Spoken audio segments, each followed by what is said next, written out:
আসসালামু আলাইকুম বন্ধুগণ, কেমন আছেন সবাই? আশা করি সবাই ভালো আছেন আল্লাহর রহমতে।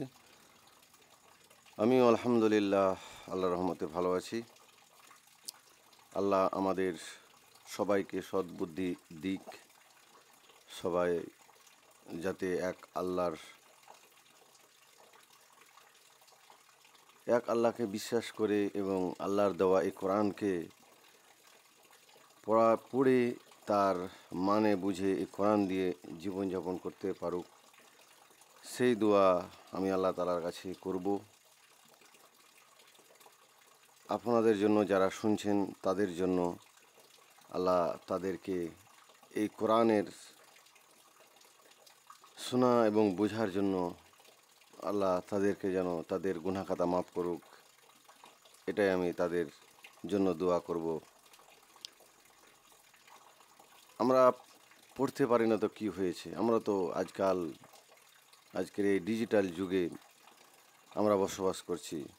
এখানে সব কিছুই আপনি শুনতে পাবেন, বুঝতে পারবেন, মানে তাফসির আপনি এই মোবাইল থেকে আপনি সব কিছু পেয়ে যাবেন। তো আমরা যেই কিছু সমস্যার সমাধান পড়ি না কেন, আমরা এই কোরআন থেকে প্রত্যেকটা সমস্যার, আমাদের জীবনের প্রত্যেকটা সমস্যার সমাধান এই কোরআন থেকে খোঁজার চেষ্টা করব এবং আমল করার চেষ্টা করব ইনশাআল্লাহ। তো চলেন, ইতিপূর্বে 1 থেকে 14 নম্বর আয়াত এর মানে এবং তাফসির এবং আল্লাহ তাআলা এখানে কি বলেছেন এবং এখান থেকে আমরা কি শিক্ষা নিতে পারি, সেই শিক্ষা নিয়ে আমাদের জীবনটাকে এই কোরআন মাফিক, এই কোরআন এর বিধান অনুযায়ী আমরা চলতে পারি, সেদিকে আমি বিশেষভাবে জোর দিচ্ছি। আপনারা চাইলে সেই ভিডিওটা দেখতে পারেন আমার চ্যানেলের ভিডিও সেকশানে গিয়ে, সিরিয়াল ওয়াইজ এত থেকে এত নম্বর আয়াত, এভাবে 10 থেকে 15 এভাবে, মানে জয়টা আয়াত আমি আলোচনা করি, সেই সমস্ত আয়াতের আমি হেডলাইন দিয়ে রাখি। আপনাদের বুঝতে এবং খুঁজতে অসুবিধা হবে না ইনশাআল্লাহ। তো চলেন, আল্লাহ তাআলা সূরা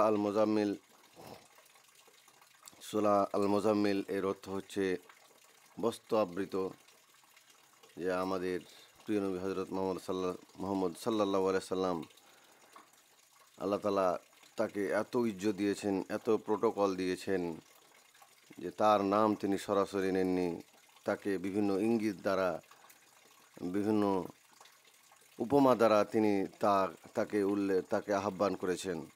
এটা আমাদের নবীকে আল্লাহ তাআলা ইজ্জত দিয়েছেন।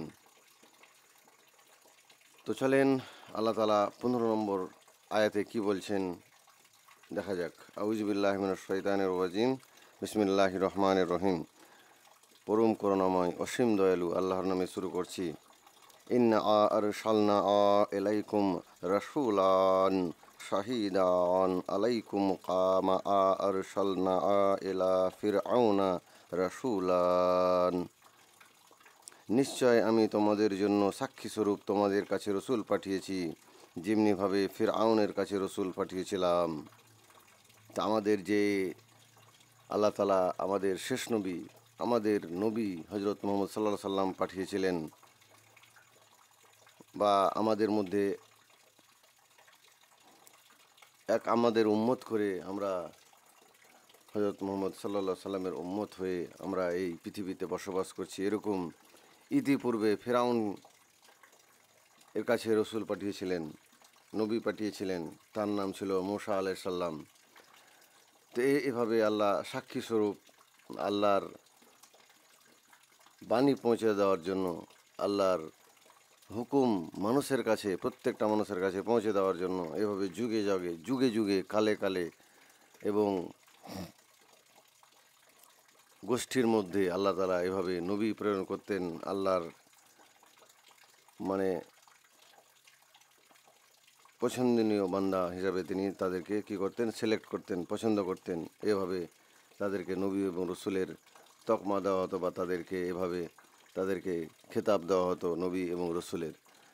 তো আমি তোমাদের নিকট তোমাদের জন্য সাক্ষী স্বরূপ এক রসুল পাঠিয়েছি, যেমন রসুল পাঠিয়েছিলাম ফিরআউনের নিকট সাক্ষী স্বরূপ।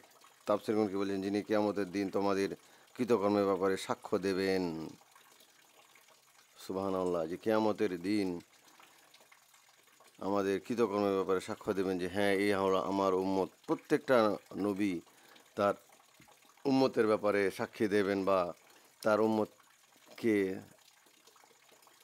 তার উম্মতকে মানে তার উম্মতের জন্য আল্লাহর কাছে ফরিয়াদ করবেন তাদের গুনাহ খাতার জন্য। বা হতে পারে কেউ যদি খারাপ কাজ করে থাকে বা নেকিও করে থাকে, যদি এমন কোনো বান্দা থাকে যাদের নেকি হালকা, যেমন গুনাহ যদি একটু হালকা বা কম বেশ হয়ে যায়, এরকম বান্দার জন্য প্রত্যেকটা উম্মতের নবী বা প্রত্যেকটা নবী তার উম্মতের জন্য এভাবে আল্লাহর কাছে ফরিয়াদ করবেন, দোয়া করবেন আল্লাহর আদেশে।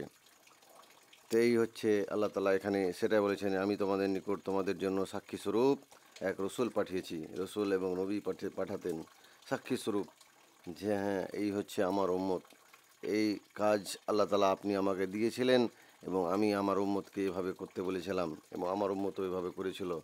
তো আল্লাহ তাআলা বলছেন প্রত্যেকটা উম্মতকে আমাদের সাক্ষী স্বরূপ পাঠানো হয়েছে, এক রসুল পাঠিয়েছি। আল্লাহ তাআলা প্রত্যেকটা গোষ্ঠীর মধ্যে, হতে পারে কোনো দেশের মধ্যে বা হতে পারে কোনো জাতির মধ্যে আল্লাহ তাআলা কী করতেন, একটা করে নবী বা রসুল পাঠাতেন। যখনই প্রয়োজন পড়তো, যখনই চারিদিকে পাপের রাজত্ব কায়েম হতো, তখনই আল্লাহ তাআলা কী করতেন, আল্লাহ তাআলা মানুষকে হেদায়েত করার জন্য একজন নবী বা রসুল প্রেরণ করতেন এই পৃথিবীর মধ্যে। এরপরে 16 নম্বর আয়াতে আল্লাহ তাআলা কি বলছেন, ফাআশা ফিরআউনুর রাসূলা ফাআখাযনাহু আখযান ওয়াবিলান। 16 নম্বর আয়াতে আল্লাহ তাআলা বলছেন, কিন্তু ফিরআউন রসুলকে অমান্য করলো, তাই আমি তাকে অত্যন্ত শক্তভাবে পাকড়াও করলাম। আমরা ফিরআউন এর গল্প বা কাহিনী বা কোরআনের মধ্যে বিভিন্ন জায়গায় এই ফিরআউন এবং মূসা আলাইহিস সালামের ঘটনা বিস্তারিতভাবে আলোচনা বেশিরভাগ জায়গায় পাওয়া যায়। কিন্তু ফিরআউন সে রসুলকে কি অমান্য করেছিল, কিন্তু যে আল্লাহ তাআলা যে একজন রসুল প্রত্যেকটা উম্মতের মধ্যে বা প্রত্যেকটা জাতি গোষ্ঠীর মধ্যে পাঠিয়েছিলেন তাদেরকে হেদায়েত করার জন্য। কেউ কোনো নবীর উম্মত শুনেছে, কেউ শোনেনি, বা কারো একজন দুজন করে হয়েছিল, বা কারো কিছুই তিনি করতে পারেননি। এভাবে আল্লাহ তাআলা মানুষকে সতর্ক করার জন্য, মানুষকে আল্লাহর বাণী পাঠানোর জন্য আল্লাহ তাআলা এভাবে নবী এবং রসুল প্রেরণ করতেন মানুষের মধ্যে। আর ফেরাউন তার মধ্যে একজন ছিল। কিন্তু ফেরাউন কি করেছিল, ফেরাউন রসুলের কথা, নবীর কথা কি করেছিল, অমান্য করেছিল। মুসা আলাইহিস সালামের কথা কি করেছিল, অমান্য করেছিল। ফলে আমি তাকে কঠিনভাবে পাকড়াও করেছিলাম। তারপরে দেখলেন যে ফেরাউনের অবস্থা কি হয়েছে, আজকে আমরা দেখতে পাচ্ছি, যেটা 1400 বছর আগে আল্লাহ তাআলা এখানে কোরআনের মধ্যে বলে গিয়েছিলেন বা কোরআনের মধ্যে বলেছেন। এবং তখনকার মানুষ, তখনকার সাহাবাগণ, আমাদের প্রিয় নবী হযরত মুহাম্মদ সাল্লাল্লাহু আলাইহি ওয়াসাল্লাম যখন তাদের সামনে কথাগুলো বললেন, তারা অক্ষরে অক্ষরে সেটা পালন করেছিলেন যে হ্যাঁ, এক ফেরাউন বাদশা ছিল, জালেম বাদশা, যে তার বা প্রজাদের কি করতো, অত্যাচার করতো।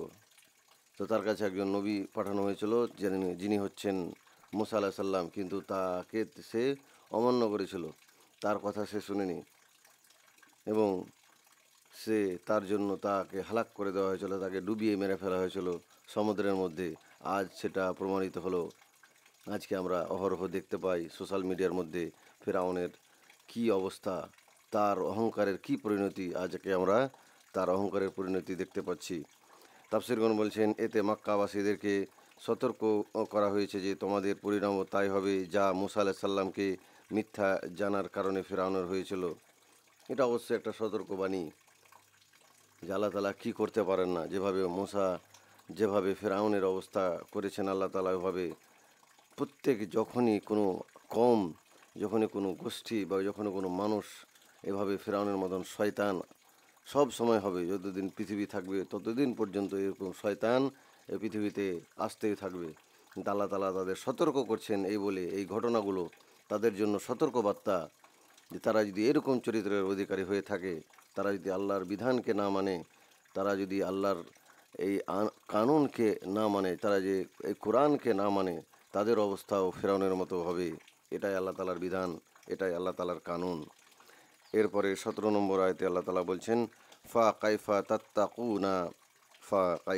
তাত্তাকুনা ইন কাফারতুম ইয়াউমাই ইয়াখআলুল ওয়েলদানা সিবান। অতএব তোমরা যদি কুফরি করো তাহলে তোমরা সেদিন কিভাবে আত্মরক্ষা করবে, যেদিন কিশোরদেরকে বৃদ্ধে পরিণত করবে। অতএব যদি তোমরা অস্বীকার করো তাহলে কি কি করে আত্মরক্ষা করবে সেই দিন, যেদিন কিশোরকে বৃদ্ধ পরিণত করে দেবে, যেদিন কিশোরকে বৃদ্ধে পরিণত করে দেবে। আল্লাহ তাআলা বলছেন যে তোমরা কি যদি অস্বীকার করো তাহলে তোমাকে কিসে আত্মরক্ষা করবে, যেদিন কিশোরকে বৃদ্ধে পরিণত করে দেবে।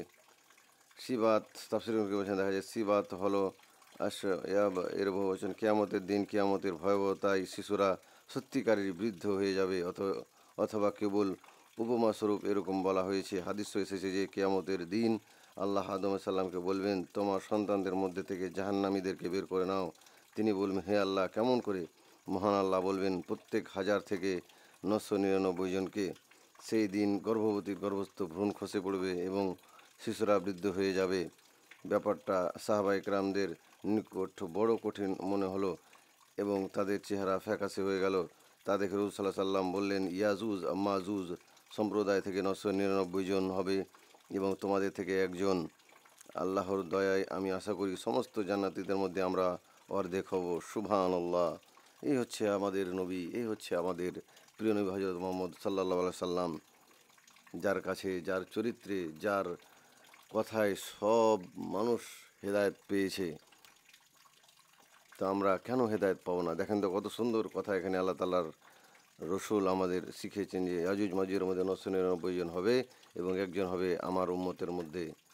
তো আল্লাহ নবী আরও বলেছেন যে জান্নাতীদের মধ্যে অর্ধেক থাকবে কারা? অর্ধেক থাকবে আমাদের উম্মত বা আমার উম্মত, বা এই যে আমরা আছি এখন, আমাদের হযরত মুহাম্মদ সাল্লাল্লাহু আলাইহি সাল্লামের উম্মত। আমরা থাকবে, উম্মত থাকবে অর্ধেক সমস্ত জান্নাতীদের মধ্যে। তো এই হলো 17 নম্বর আয়াতের মানে এবং তাফসীর। এরপরে 18 নম্বর আয়াতে আল্লাহ তাআলা কি বলছেন? আস-সামাআউ মুনফাতিরুম বিহি কানা ওয়া'দুহু মাফউলান। যার কারণে আসমান হবে বিদীর্ণ, আল্লাহর ওয়াদা হবে বাস্তবায়িত। সেদিন আকাশ হবে বিদীর্ণ। আকাশটা যখন কিয়ামত অনুষ্ঠিত হবে তখন আকাশটা কি হবে? বিদীর্ণ হয়ে যাবে। বিদীর্ণ বলতে ফেটে যাবে, চুরমার হয়ে যাবে আকাশ। সমস্ত কিছু, শুধু আকাশ নয়, এই পৃথিবীর প্রত্যেকটা জিনিস আমরা আশেপাশে যা দেখতে পাচ্ছি সব কিছু চূর্ণ বিচূর্ণ হয়ে যাবে। তার প্রতিশ্রুতি অবশ্যই বাস্তবায়িত হবে। আল্লাহ তাআলা যা ওয়াদা করেছেন এই কোরআনের মধ্যে সমস্ত কিছু বাস্তবায়িত হবে, সমস্ত কিছু হবে, এটাতে কোনো সন্দেহ নাই, এটাতে কোনো সন্দেহর বিষয় অবকাশ নাই। আল্লাহ তাআলা যা বলেছেন এই কোরআনের মধ্যে সেটা পৃথিবীর মানুষ যতদিন থাকবে আস্তে আস্তে সেটা দেখতে পাবে এবং বুঝতে পারবে যে হ্যাঁ, আমরা এই কোরআন যা বলেছে সব কথা সত্য। এটা কিয়ামত, তাফসীরগণকে বলছেন এটা কিয়ামতের আর এক অবস্থা।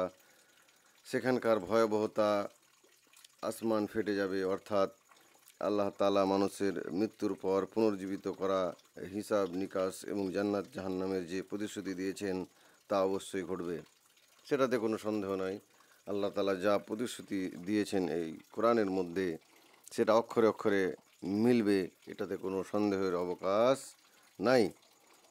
আল্লাহ তাআলা যা বলেছেন সেটা অবশ্যই সংগঠিত হবে। আমরা বিশ্বাস করি বা না করি সেটা আমাদের ব্যাপার। আল্লাহ তাআলা আমাদের সদিচ্ছা দিয়েছে, আল্লাহ তাআলা আমাদের নিজস্ব একটা ইচ্ছা দিয়েছে, বুদ্ধি দিয়েছে। এটাতে আমরা বুদ্ধি নিয়ে কি করছি, এটাতে আমরা কি করব, এটা আমাদের ব্যাপার। আমরা এটাকে মানতেও পারি বা অস্বীকার করতে পারি।